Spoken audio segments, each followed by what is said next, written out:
तो जो कहानी मैं आपको सुनाना चाह रहा हूँ एक रियल कहानी है, और मेरी सबसे बड़ी चिंता अपने बच्चों को लेकर, आपको लेकर वही रहती है। मैं जब भी कोई कहानी सुनाता हूँ, नाम, जगह, वो सब बदल देता हूँ ताकि किसी की प्राइवेसी पर हमला ना हो। सबकी राइट टू प्राइवेसी है ना। एक बच्चा था जिसको मैं जानता हूँ, बचपन से जानता हूँ, बहुत ही जबरदस्त आर्टिस्टिक बच्चा, म्यूजिक का उस्ताद।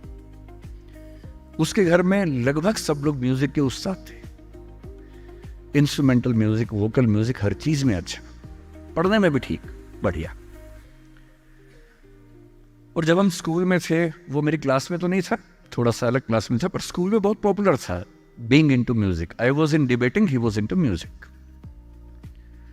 और बाद में उसने हमारा स्कूल छोड़ भी दिया कुछ समय के बाद, फिर वो कहीं और चला गया, फिर हमारा मिलना नहीं हुआ। उस समय ना तो व्हाट्सएप था ना यूट्यूब था, तो बाद में मिलने का स्कोप भी नहीं रहता था। जो एक बार चला गया वो चला ही जाता था उस समय। अब तो बच्चे जिंदगी भर दोस्त रहते हैं। फिर जब मैं दिल्ली यूनिवर्सिटी में आ गया, ग्रेजुएशन कर चुका था, उसके बाद अचानक मुझे एक बचपन का दोस्त मिला जिसने मुझे एक इंटरेस्टिंग क्या, डेवास्टेटिंग बात बताई। तो बात चल रही थी कि स्कूल के दोस्त कहाँ कहाँ हैं, क्या कर रहे हैं। तो बातों बातों में उसका जिक्र भी आया। तो मैंने बड़ी उम्मीद से पूछा, मैंने कहा वो तो बॉम्बे चला गया होगा, फिल्म इंडस्ट्री में चला गया होगा। तो मेरे दोस्त ने पूछा कि तुम्हें नहीं पता उसके बारे में? मैंने कहा नहीं। उसने कहा यार वो जेल में है, and he was one of the most creative students of our school. मैंने कहा जेल में क्यों है? बोले सच में नहीं पता। मैंने कहा सच में नहीं पता मुझे। बोले वो ग्रेजुएशन करने के लिए जब गया तो पता नहीं क्या हुआ, उसकी थोड़ी संगति खराब हो गई। बैड कंपनी जिसको हम बोलते हैं, जो इस उम्र में अच्छी लगती है, वही वाली। तो कॉलेज लाइफ में थोड़ी बहुत बैड कंपनी सबकी होती ही है, हल्की फुल्की होती है, एक सामान्य बात है। अच्छा, बच्चा बच्चा ना रहे ये भी तो अच्छी बात नहीं है ना। थोड़ा बचपन तो जीना भी चाहिए, थोड़ा शरारतें करनी भी चाहिए, पर किसी किसी का दुर्भाग्य होता है कि ज्यादा हो जाता है। उसके साथ ऐसा हुआ। उस सब प्रोसेस में उसको ड्रग्स की आदत लग गई। और ड्रग्स एक ऐसी चीज है, एडिक्शन ऐसी चीज है कि उसमें वन वे रास्ता होता है, टू वे नहीं होता है। आप जा सकते हैं, वापस नहीं आ सकते। मतलब 1000 लोग जाएंगे तो उनमें से एक आध वापस आएगा, वो भी इतने मुश्किलों से जो ऑलमोस्ट इम्पॉसिबल है। I have seen many such cases. Social welfare department से मेरे कई दोस्त ऑफिसर्स हैं, तो मैं उनसे जब पूछता हूँ, बताते हैं मैंने ऐसे लोगों को देखा है 10-10 साल से स्ट्रगल कर रहे हैं एडिक्शन से बाहर आने के, नहीं आ पा रहे, खत्म हो गए हैं। उस बच्चे को ड्रग्स की आदत पड़ गई कॉलेज में जाके, पेरेंट्स को पता ही नहीं था। तो जब पेरेंट्स को भनक लगी तो उसको दबाव बनाया कि तुम घर आ जाओ। अब वो जिस कंपनी में था, दोस्तों वाली कंपनी में, वहां अब ड्रग्स बहुत महंगे होते थे, पैसे घर से बहुत कम आते थे, जितने पैसे एक मिडिल क्लास फैमिली दे सकती है। अब वो घर से ज्यादा पैसे मांगने लगा, पैसे मिलते नहीं थे। उसको अपने ही घर के लोगों पर गुस्सा आने लगा। तो एक बार वो अपने घर आया हुआ था छुट्टियों में, और वहां भी वो कुछ कुछ करता रहता था। उसके पेरेंट्स ने उसको बहुत समझाया कि बेटा ऐसा मत करो,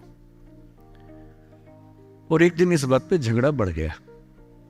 भाई आप पेरेंट्स की चिंता समझेंगे आज से 30 साल बाद, जब आपके बच्चे इस एज में होंगे ना, आपकी नानी मर जाएगी उस समय।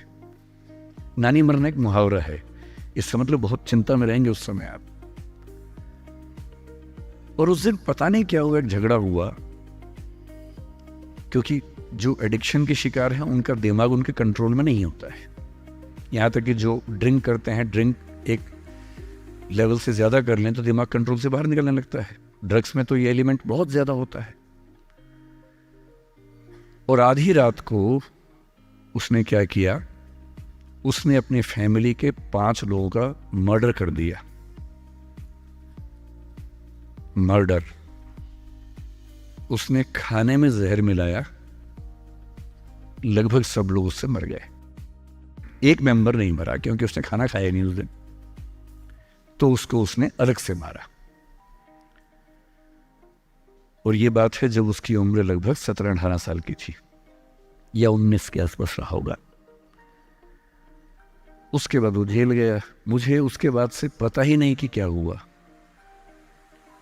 फांसी हुई या उम्र कैद हुई या क्या हुआ, ना तो मुझे पता है ना मैं इंटरेस्टेड हूँ जानने में। मैं उसका नाम हम सब जानता हूँ, एंड 1-2 क्लास स्कूल में ऐसी थी कि वो हम आसपास थे, जानते थे, पहचानते थे एक दूसरे को। मेरी सबसे बड़ी चिंता ये होती है बच्चों को लेकर कि किसी भी गलती से वो ड्रग्स में ना चले जाए। आप सबसे रिक्वेस्ट कर रहा हूँ हाथ जोड़ के, कुछ भी कर लेना, ये मत करना। बदमाशी करो, शरारत करो, थोड़ा इश्क विश्क होगा करो, कोई दिक्कत नहीं। किसी को चीट मत करना, ड्रग्स में मत जाना, क्योंकि इन रास्तों पे जाने के बाद वापसी का रास्ता नहीं है, पूरी जिंदगी खत्म हो जाती है। एक शायर ने कहा है, बस एक कदम गलत उठाता राह शौक में, राह शौक का मतलब शौक के रास्ते पर चल पड़े थे।